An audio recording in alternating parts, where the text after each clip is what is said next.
नमस्कार, बहुत स्वागत है आप सभी का। मैं हूं आपके साथ नैना यादव, लेकर हाजिर हूं हमारा खास शो पूछता है इंडिया। और आज हम बात करें पाकिस्तान की उस मुसीबत की जो उसने खुद ही बोई। एक और तालिबान पाकिस्तान पर चढ़ाई कर चुका है, वहीं दूसरी तरफ पाकिस्तान के अंदर प्रदर्शनों का सिलसिला भी लगातार जारी है। और ये मान के चलिए, इस पाकिस्तान की कानून व्यवस्था की इसने पोल खोल कर रख दी है। और अब तो ईरान ने भी मोर्चा खोल दिया है। ईरान ने साफ तौर पर पाकिस्तान को अंजाम भुगतने की धमकी दी। क्यों? दरअसल यहां पर यह स्पष्ट किया गया है ईरान के सैन्य कमांडर की तरफ से, पाकिस्तान को धमकी देते हुए ईरान की IRGC कमांडर हुसैन नेताज ने दावा किया है कि अमेरिका ने ईरान पर हमलों के लिए पाकिस्तानी एयरबेस का, एयर स्पेस का इस्तेमाल किया। नेताज ने सीधे चेतावनी दी कि अगर यह साबित हुआ तो पाकिस्तान को भारी कीमत चुकानी पड़ेगी। हालांकि पाकिस्तान ने अब तक इस संबंध में कोई प्रतिक्रिया नहीं दी है, लेकिन पाकिस्तान की तरफ से दिखावा जरूर किया गया कि भाई ईरान पर जो हमला हुआ वो बहुत गलत हुआ, उसकी निंदा हम करते हैं। लेकिन क्या अमेरिका के किसी हमले या निर्णय की निंदा करने की हैसियत पाकिस्तान रखता है क्या? दरअसल पाकिस्तान और ईरान के बीच में करीब 900 किलोमीटर लंबी सीमा है, और ये जो पूरी सीमा है वो रणनीतिक लिहाज से बेहद अहम है। काफी समय से ये भी खबरें थी कि पाकिस्तान का जो नूर खान एयरबेस है, नूर खान एयरबेस समेत कुछ सैन्य ठिकानों का इस्तेमाल अमेरिकी सेना लॉजिस्टिक्स के लिए कर रही थी। अब माना जा रहा है कि अगर ईरान का शक पुख्ता होता है तो शहबाज शरीफ और आसिम मुनीर के लिए मुसीबतें बढ़ सकती हैं। इस बीच ईरान पर हमले के बाद कराची और लाहौर में अमेरिकी ठिकानों के बाहर उग्र प्रदर्शन भी हुए। कराची में अमेरिकी मरीन की गोलीबारी में प्रदर्शनकारियों की मौत की खबरें भी आईं। सवाल ये उठता है कि क्या पाकिस्तानी सुरक्षा एजेंसियां प्रदर्शनकारियों को दूतावास परिसर तक पहुंचने से रोक नहीं पाई, या इसके जरिए अमेरिका को कड़ा संदेश देने की कोशिश की गई थी? समझिए, प्रदर्शनकारियों की जो मौत की खबरें आई थी तो उसके बाद से लगातार वहां पर नाराजगी है। बार बार बड़ी बात यह कही जा रही है, जिस तरह से अमेरिकी दूतावास के बाहर यहां पर पाकिस्तानी प्रदर्शनकारी पहुंचते हैं, उन पर गोलियां चला दी गई। पाकिस्तान की जमीन, पाकिस्तान के अपने लोग जो प्रदर्शन कर रहे थे वो मारे गए हैं अमेरिका की गोलियों से।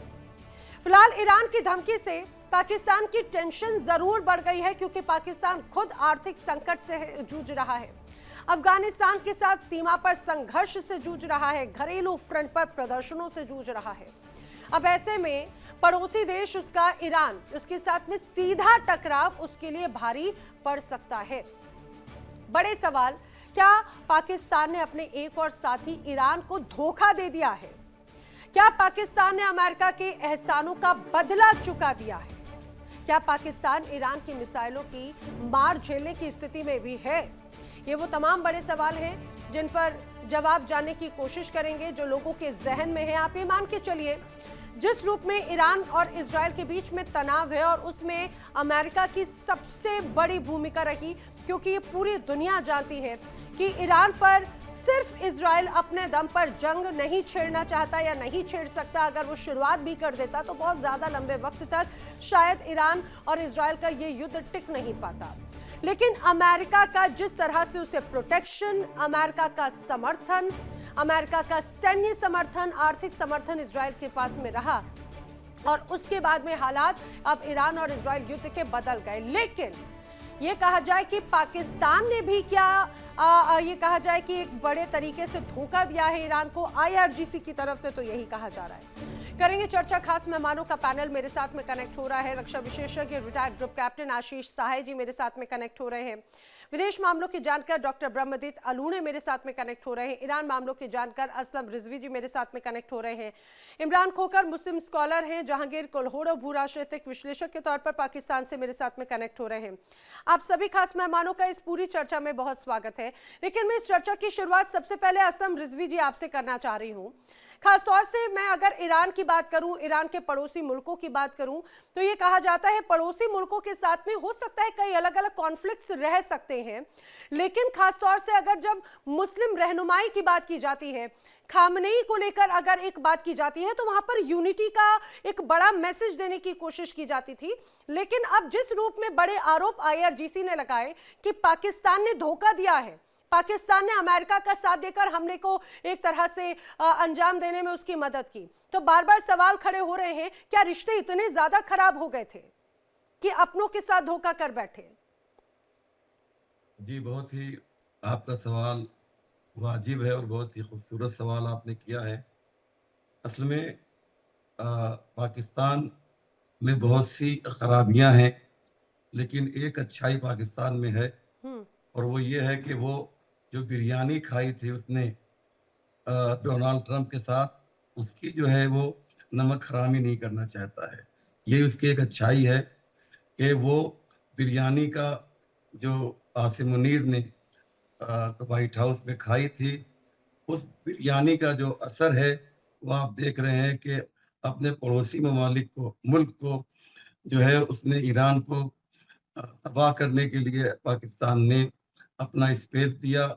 इसकी वजह से फ़कत ईरान में पाकिस्तान के खिलाफ आवाज़ बुलंद नहीं हो रही है, बल्कि पूरे पाकिस्तान में इस वक्त जो है, आप भी चेक कर लीजिएगा, आपके फैक्ट जो हैं उससे चेक कीजिएगा तो आपको मालूम होगा कि वहाँ का जो प्रधानमंत्री है उसके खिलाफ पाकिस्तान के हर शहर में आवाज़ बुलंद हो रही है और उसे गद्दार गद्दार कहकर पुकारा जा रहा है।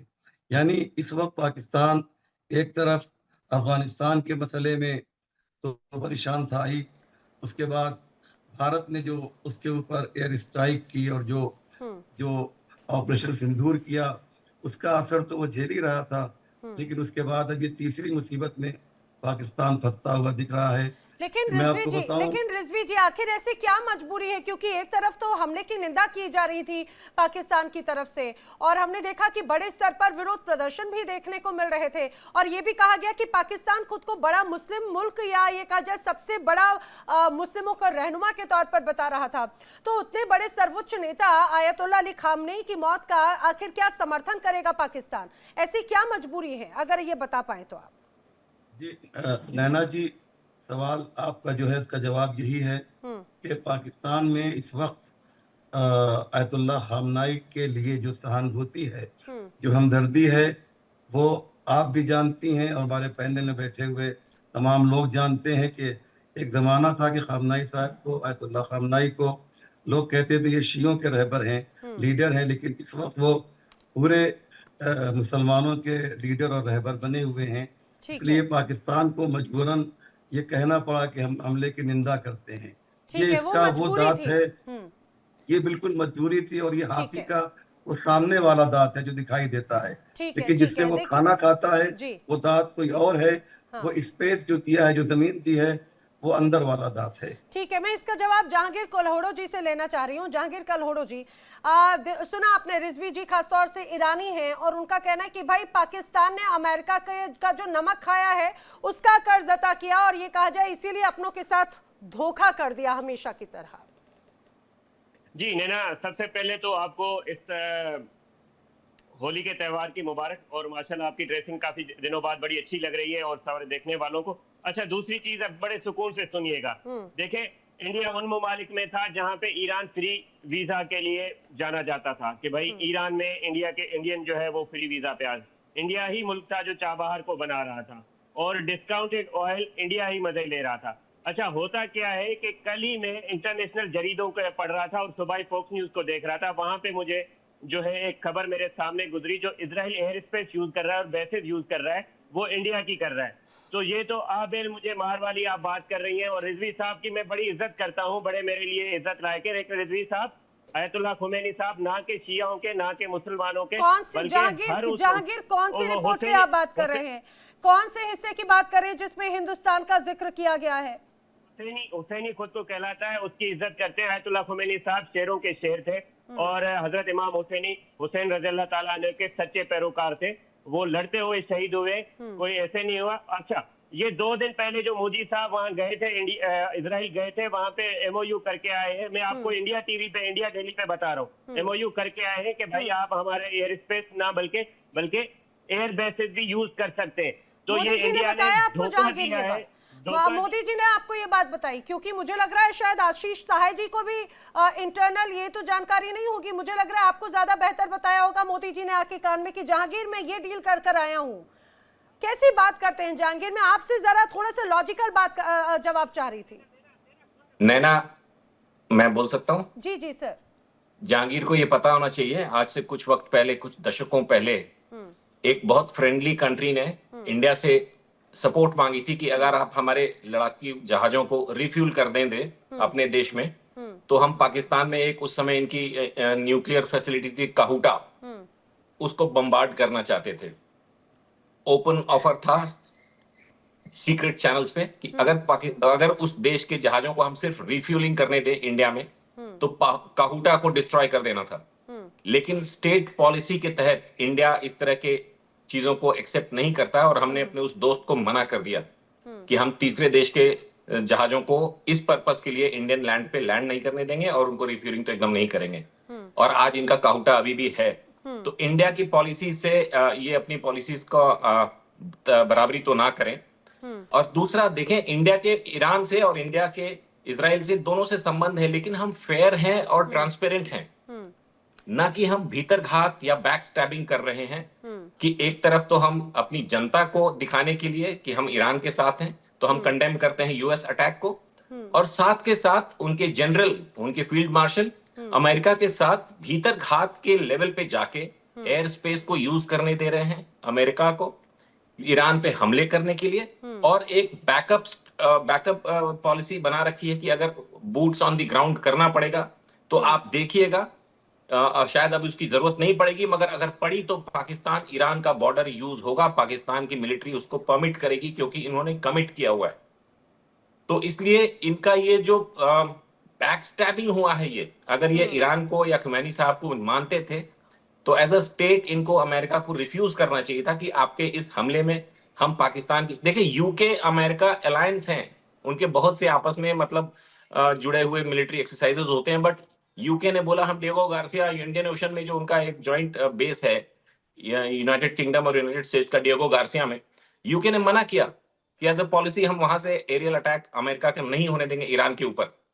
तो जब इंटरनेशनल पॉलिसी में फर्मनेस होती है, देश में एका होता है, तो इस तरह के देश राइज करते हैं, शाइन करते हैं, ग्रो करते हैं।